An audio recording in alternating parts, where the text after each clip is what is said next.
I think it's interesting that you kind of make a distinction between philosophy and I guess applied science.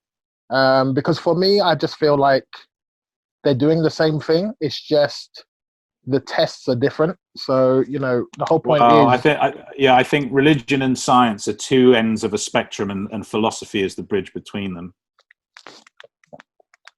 how so? Well, religion is essentially, I have this worldview, and no matter what new data I get, I'm not going to change my worldview. Science is the other end of that. I have a worldview that will change when I have new data. And then philosophy is like the bridge between those two viewpoints. Why don't humans change their mind, and why do humans change their mind, right? I see this in politics, right? Some people say that it's a bad thing for a politician to flip-flop. I think it's a good thing.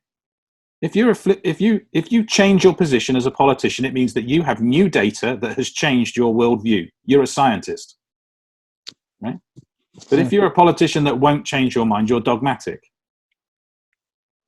True, but I guess you're holding on to a philosophy. Well, you're holding on to a worldview that needs to change but doesn't, and it holds things back. Yeah. I think it comes down to that thing in particular is people's ideal understanding of leadership. So we're also creative, right? We are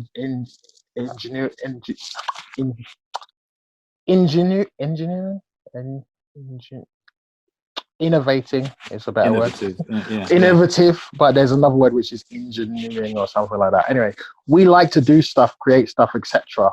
And I think one of the not changing your mind idea thing appeals to, I'm going to create a path, right? So the same way that we want to go to the moon or Mars or something is basically, I'm not changing my mind. It's a let's make this thing happen. Whereas the other way is, oh, we can't do that.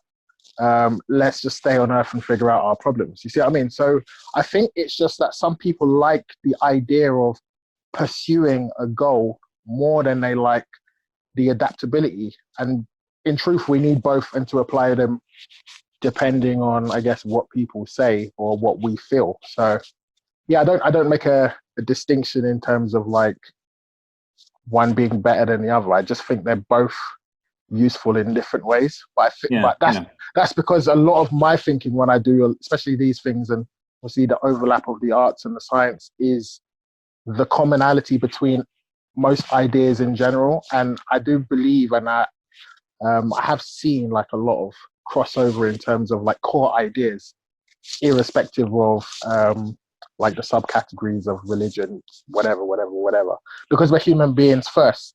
And so a lot of my like initial trying to understand people comes from the two models of how do people act when there's only one person, as in if you were born and there was nothing around, how would you behave? And if you were born and other people around, how would you behave? And from that, you get a lot of answers, I think, into why people do stuff. Because, yeah, you can kind of figure out some of that stuff by knowing yourself a bit better. And sadly, even though a lot of people don't know the same information, we're not too dissimilar. So we get a massive spectrum of like what we think of as intelligence. Oh, yeah, but I mean, we're the same in principle. I mean, people want to understand why they're here, right? And religion is one way for people to do that. And so, you know, the religious texts out there are in essence an explanation as to why people are here. It just so happens that it's not; those explanations don't gel with the data that we currently have, and so scientists actually, you know, we understand our position in this universe based on data that's reproducible. So some people say that religion is just the first science, right? It was the way of explaining our position in the universe. But since then, we've looked at the universe in a lot more detail and have a lot, what I find to be simpler explanations for how we got here. Yeah. Because there's all sorts of issues that come up with, you know, supernatural explanations, because supernatural is just something you don't understand yet. Of course, yeah, exactly.